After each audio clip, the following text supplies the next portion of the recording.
Welcome to Think Tech on OC16, Hawaii's weekly newscast on things that matter to tech and to Hawaii. I'm Duke Oishi. And I'm Lori Wingard. In our show tonight, we'll cover the general membership meeting of the Hawaii Energy Policy Forum at the state capitol last week. Lots of people participated, including the chairs of the energy committees of both the House and the Senate, members of the forum, and the general public.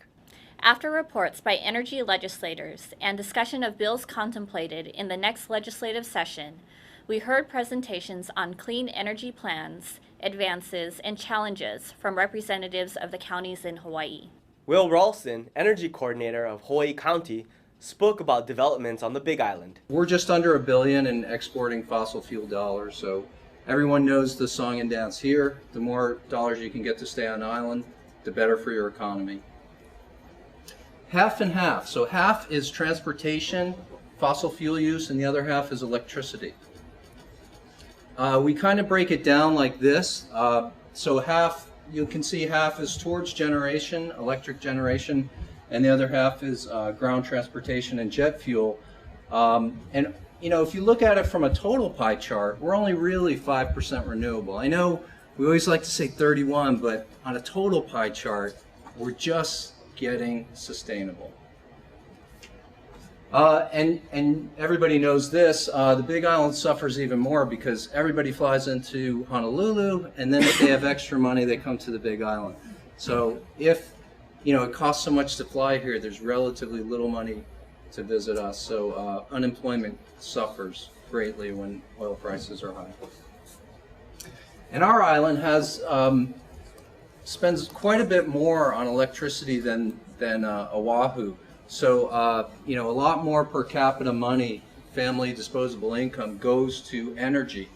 So we do have a lot of people on the island seriously hurting in today's high energy prices. And, you know, the poverty level people are spending up to like 15% of their disposable income. So on our island, it's really serious. We have the highest percentage of low-income people in the state. So they're suffering quite a bit. So we're in an unsustainable situation. We've got a big grid, so there's lots of grid management issues. They say it's a weak grid because the energy has to travel so far. So we think better grid technology would really help our island. And congratulations to Maui for winning smart grid money from Japan. We were trying to get that too, but that's going to firm up their grid quite a bit. Doug McLeod, Energy Commissioner of Maui County, spoke about developments in Maui. We're going to talk specifically about our solar project, but before that, I just wanted to give you a couple comments, just overview on other things that we're dealing with. As far as Maui County, we have a rate case for our utility. The public hearings are going to be starting next week. We've sent a letter now to the PUC saying that we as the county are asking that the utility consider some different things on their rate structure. Number one, the possibility of interruptible residential rates, whether that could be used to in fact increase RE penetration and perhaps give a discount. So that's one thing we're asking. The second is we are now really pushing them and saying there needs to be a rate structure for transmission of curtailed wind if we want to try and do something about that. One of the gentlemen talked about hydrogen, and that is definitely on our radar screen as a possible solution. Currently on Maui, many of you know, we have a 30 megawatt wind farm. Much of the current output ends up getting curtailed because there's no battery system on that one. So just big picture, we're working on the rate case. Big wind is always an active issue with us. You know, I've told DBED a couple times that we don't think funding for the energy program of the county will be an issue as long as big wind is on the table. So in a sense, it's great for us as job security, and you know, it gives us some protection. The County of Maui traditionally did not take any money from the state for a number of reasons, and actually we've had kind of a détente, a thaw, if you will, and I think that we're probably coming to terms where we can share some state funding. But in the past, we have entirely funded this from the county, and it gives us a freedom maybe to do some of these things. Okay, so turning to the solar project, when we came into office, we kind of had this choice. How were we going to catch up a little bit on solar? And we gave some thought to it, and in our opinion, the best way to spend the taxpayer money was a PPA approach. So if you go ahead and switch here. Basically, we have now gone ahead and signed these contracts. We operate under the state procurement rules, the same as many of you. So we went out for bid. We went out for bid on 24 separate sites around the county. How do you pick 24 sites? Basically, a combination of starting with a bigger universe of sites and taking them out based on interconnection problems, based on physical condition, based on departments not wanting it. Glenn Sato, Energy and Sustainability Coordinator of Kauai County, spoke about developments in Kauai. Yeah, our overall strategy is basically, we want to make our county facilities as efficient as possible. And then we want to install renewable energy systems where feasible. We're looking at both our own systems and also PPAs, similar to what Doug is doing. And our third is we're trying to transition our county fleet to hybrids and electric vehicles. The first project that I'll talk about is our energy savings performance contract. When I first developed this project, it was to put in water department, wastewater, building division, and parks and recreation. And that would basically be almost every facility, every building within the county. The water department, for some strange reason, they opted out. They basically told me, there's three things you look for. If you have the money, you have the internal expertise, and you have the time, then you do it in-house. They told me they had all three, so I basically backed off. And they always look at themselves as semi-autonomous, so although it's a county agency, they see themselves as separate. So basically, I kind of backed off. So what we did was we issued a performance contract. I split out wastewater from buildings and parks just because of the technical differences. So right now we're doing a performance contract that covers our wastewater treatment plants at Wailua, Lihue, and Eleele. We've gone and selected Chevron Energy Solutions. They're doing an investment grade audit right now. And in their initial proposal, that's basically what they said that they would look at and what they felt had potential. Biogas cogen system at our Lihue wastewater treatment plant. That's an anaerobic system. They'll look at high-speed aeration blowers, DO controls, revolving drum sludge thickening system, replacing pumps, spark quality monitoring, and also they're proposing PV PPA. Kelsey Gaddy, Sustainability Coordinator for the City and County of Honolulu, spoke about developments on Oahu. All right, Oahu has one major difference from a lot of places, and we house one of the largest cities in the nation. 10th, according to some sources, 13th, according to others, which brings with it a lot of unique issues and a lot of old infrastructure and a lot of interesting things to work around for the renewable energy sector. Here's a quote that I like to look at just because it gives you that entire scope idea of what the nation is facing, not just the state of Hawaii or not just Oahu, but it gives us the starting point of how important and how big this really is and how great this really is that we're working on all together for this common goal for the better of the entire United States, not just ourselves. Next slide, please. So the question is really, what can we do as one part of this huge picture? And there's actually a great deal we can do. Especially as a large city, we really have an opportunity to affect the transportation and what we're affecting our environment with in that sense. And we all know what it's like, even if you're driving from the airport, if you're driving from Kapolei, or if you're driving from the windward side, traffic here can be an absolute disaster. Traffic on all the islands can be a really difficult thing to deal with.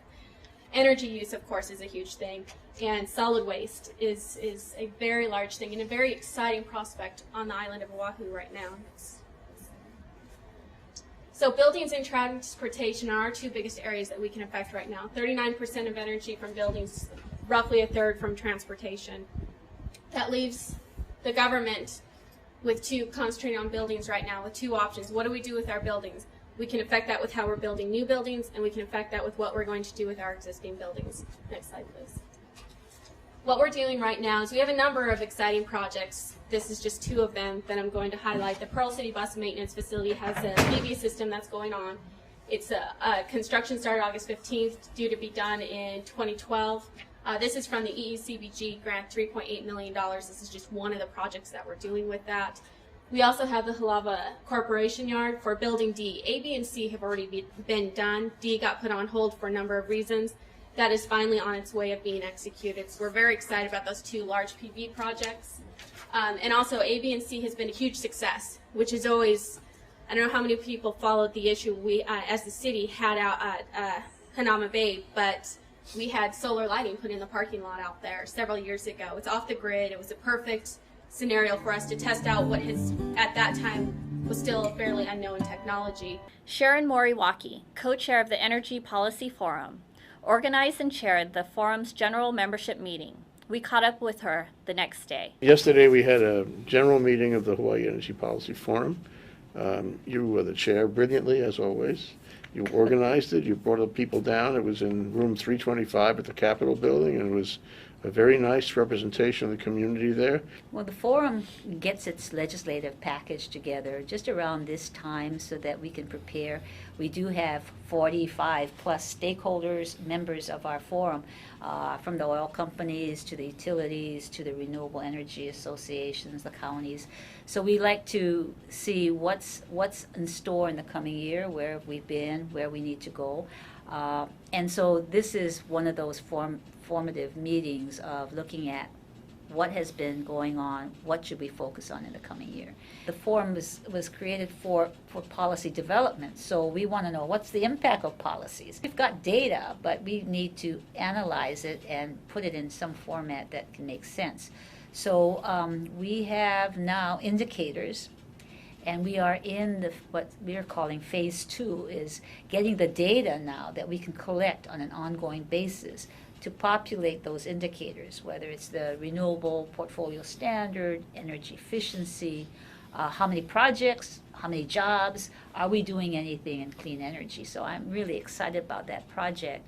And we should have some idea of what kinds of data are out there by the end of this year. Hopefully Renewables, hopefully. Hopefully renewables, hopefully fossil fuels. But we don't know for sure right We now. won't See? know, but we will know. And it will be some way of, you do what you measure. So it'll be some way of then keeping track of what's going on and letting people know. It was a very, very, very active meeting this time. We looked at bills left on the table last time. We had Representative Kaufman and Senator Gabbard, the chairs of our energy committees. They presented where they saw the future this coming session, as well as what happened last year. Very informative. Helped us get some background about what is and what can be. And we looked at a couple of bills that we had. The on-bill financing, which is the support for solar. That's where you PV. buy your PV system through the bill that comes from the electric company. Right, and so you pay down from your bill. You don't pay for Yes. electric, you pay for the installation. That's It's great. right. Great And, idea. Yeah, and that's a great bill, and that is going forward. The Public Utilities Commission is doing a study now of how they can implement that. One bill that had the most discussion is the biofuel bill, which is to provide support, incentives, tax credits to local biofuel production. And it's a matter of looking at the bill that's already there in conference, and we hope that will be fast-tracked and passed out, and we can start making our own biofuels here, is really under discussion in terms of the breadth of what is considered a biofuel. So that Definition. The definition. Yeah, that'll be very interesting. Yeah. A lot of people have different views on that. That's true. And we hope that we will, once again, the forum can bring some consensus and have support for the bill that can actually move forward and be the first support for biofuel production locally. So our television series, the one with Hawaii News I wanted to now. ask you about that. Yeah, it's coming up. So actually we have a good segment on biofuel production, and that in relationship to food production, that we really have the need for both food and energy being created locally, and how do we do it. So this next show is going to be answering that question through a number of different eyes and kind of saying pretty much the same thing. And so I really would like your viewers to also see that show. Is coming up next week. The jewel in the crown, if you will, on the program yesterday was the counties. My reaction when they came around, when you set that up, was that, gee, the counties are actively involved. It's not just the state. I didn't know that. It's a sea change. Now we know the counties are actively involved. In fact, they're out in front of the state in some of these areas. What they told us, I think, is really good for the state to hear, that we're different. Each one is different, and they've got different programs, and they see the world differently. So if you have one law, it doesn't fit all counties. And then you see all of those members, those general members that you brought in, and you realize that they raise questions and have points that actually help develop the policy. And that if you didn't have them, you'd lose out on those points. So it's complex. You know, some people say, let's go, go, go, but you really have to listen to the community and figure out the best way. So you got a big job, Sharon. Well, thank you for helping and publicizing and getting our information out, because part of it is informing the public. The Hawaii Energy Policy Forum plays an important role in developing energy policy in our state. They're a non-government, non-profit, volunteer organization, and we're appreciative to them for their efforts in helping us achieve thoughtful and sustainable energy policy in Hawaii. The sea change that became obvious in this meeting is that each of the counties has created and staffed an office to shepherd renewable energy projects and policy. Finding this kind of activity at the county level is encouraging, and suggests that people in government do understand the need to move ahead on these projects, wherever they might be.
Now, here's our Think Tech calendar of events going forward. The first thing is that Think Tech's 4 to 5 p.m. weekday drive time radio series on KGU 760 AM started this month, covering business, Asia, tech, energy, the arts, and government.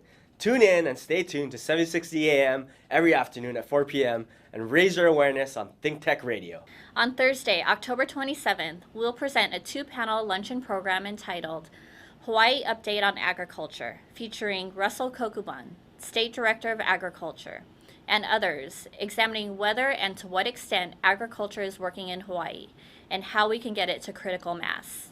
And now here's Bill Spencer, President of the Hawaii Venture Capital Association, with this week's Spensation. You got a patent now. That's something. I hope you put it in a frame, a koa frame on the wall, Bill. It's sensational, Jay. I know it is, yeah. Actually, it's a little booklet that the U.S. Patent Office gives you to commemorate your patent. And it's got a nice gold seal and ribbons. But frankly, it doesn't do much to replace the pain and agony of spending 5 years getting this through the system. Now, I know the Patent Office and the government's trying to streamline things, but frankly, I think my business is a good example of how our policies on innovation and entrepreneurship are seriously broken in the United States. I started this business in July 2006. We submitted our provisional patent in October of 2006, the final patent in September. It spent a year on somebody's desk going through a national security review, and we finally sorted everything out and convinced the patent officer that what we were doing was novel. And 5 years later, we get this nice little booklet. But more to the point is that it's also taken us 5 years to get all of our permits. We've had to take 23 separate steps, deal with 10 federal and state agencies. We even had to get a permit that made sure that we got all our permits. So, what are they thinking? What kind of entrepreneur can do something novel and innovative and have to wait 5 years just to be able to execute their business plan? I feel like I'm starting the business over again. Despite all this, groundwork that gives us the opportunity to do the business, we're like a startup again. Why do you say that? I mean, because only now you can really start. Now I can execute the business plan. Yeah. I mean, I had to spend millions of dollars getting through, $2 million to get through this process over the last 5 years. I wasn't able to build a prototype because I had to spend money on permitting. If we hadn't done the permitting ourselves and hired a permitting environmental agency, that alone would have cost $2 million. So, I think it's a real reflection of where things are screwed up. How can the president and others pay lip service to, we have to support our innovative entrepreneurs and that's where the jobs are going to come from, and have it take 5 years just to be able to hire somebody and, get the job done. Yeah, you would have been able to hire somebody 5 years ago if you didn't go through this. Well, I mean, I don't mind some level of permitting, and Hawaii has held us to the highest possible standards, so having surpassed and met their requirements is definitely a value creation event for the company, as is the patent. But until you build one of these things and show investors that it works, they're frankly not going to put in much money. And all that money that I had to spend on environmental impact statements and cultural assessments and EPA and Army Corps of Engineers and federal consistency reviews and monitoring plans. Jay, we had to do 10 monitoring and response plans for NOAA.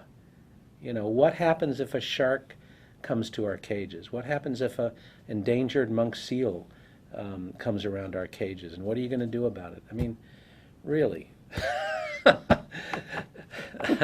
Sorry to vent here, folks, but, this is a pretty amazing process to have gone through, and I'm happy to have it behind me. But, I think it's like I say, a case study for what's wrong with policy. Definitely. And, you're here now. You're in place. You spent the money. Your investors have spent the money, and you're ready to execute. And good luck on all of that. And I hope there isn't more of the same sort of thing that slows you down. But what I worry about are the others. The ones who knew this was going to take 5 years and never even started. And here's our co-working entrepreneurs, Richung Fujihira and Tony Stanford, to keep us current on their latest adventures at the Box Jelly. We have some pretty big news this week. We had one of our founding members has left the team, and it was pretty much a pretty big shocker for us. I have to say, I'm pretty proud of what he's doing, and the reason why he's leaving is so he can to be with his family and really build a relationship with his son and his girlfriend. But I think it's important to bring up because as entrepreneurs, it takes a lot of blood, sweat, and tears, sacrifice, and it's really not for everybody. And I'd like to kind of let it be known that the hours that it takes in order to get it really done well, and the amount of collateral damage that sometimes happens, I guess you would say. I think you have a good analogy about how it is. Yes, I like to sail from time to time, so I think it's the idea of owning a sailboat. You would always like the idea of owning a sailboat. You would always like to think that you could pick up any time and travel around the world. And it's not until you actually own one, start living on there to maintaining it, and actually, if you ever did sail around the world, fighting those rough seas, fighting a horrible storm of whatnot, and collateral damage in a sense, I think will play perfectly into this story. And so it's not until you actually go out there and do it where the mind shift changes. So I think everybody likes the idea of being an entrepreneur, but going out there and doing it, and and if my work day is only 12 hours that day, I said that was a good day.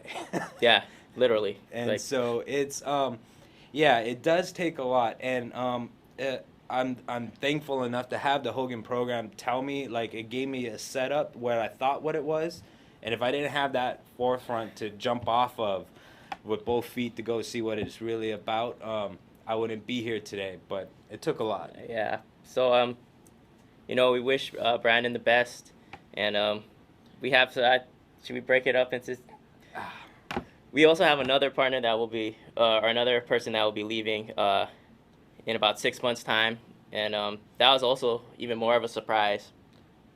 So we wish them both the best. We have also a new player that came in about a month ago, and one that is scheduled to come in next week. So, we're a well-oiled machine, and we're keeping it moving. Keeping it moving on. It's so you address it in the best way you can, and then move on. Exactly. That's what you need to do. I think we can only say a few more words on that. I think we got to say, it's sacrifice is real. You got to work the way you live.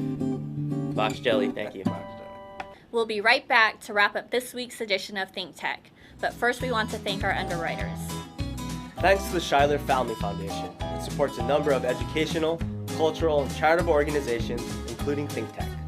Hawaiian Electric Company and its affiliates Miko on Maui and Helco on the Big Island are deeply committed to the communities they serve.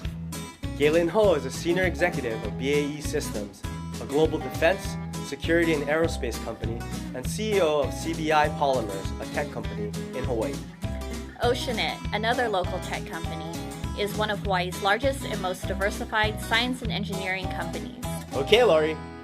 That wraps up this week's edition of Think Tech. Remember, you can watch Think Tech on OC16 several times every week. Can't get enough of it, just like Lori does. For additional times, check out oc16.tv. You bet, Duke. For lots more Think Tech videos and for underwriting and sponsorship opportunities on Think Tech on OC16, visit thinktechhawaii.com. Be a sponsor. Help us reach Hawaii. I'm Duke Oishi. Thanks for joining us on Think Tech. Aloha, everyone. I'm Lori Wingard. See you next time.